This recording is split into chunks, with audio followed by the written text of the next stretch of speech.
ایک دن جنگل میں ایک بندر درخت پر بیٹھا آم کھا رہا تھا۔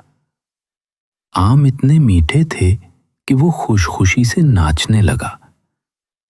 نیچے ایک ہرن آیا اور بولا، ارے بندر بھائی، ذرا ایک آم مجھے بھی دے دو نا۔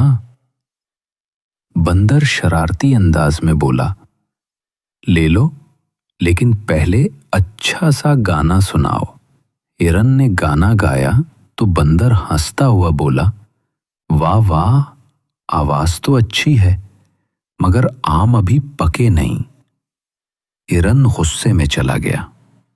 تھوڑی دیر بعد خرگوش آیا اور آم مانگا۔ بندر بولا، آم لوگے تو پہلے نیچنا پڑے گا۔ خرگوش اچھل کود کرنے لگا۔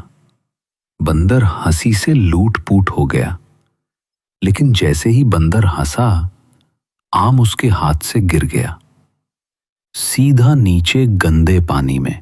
اب بندر رونے لگا، ارے میرا آم۔ درخت کے نیچے سارے جانور ہنسنے لگے۔ خرگوش بولا، دوسروں کو چڑھانے والے خود بھی پھسل جاتے ہیں۔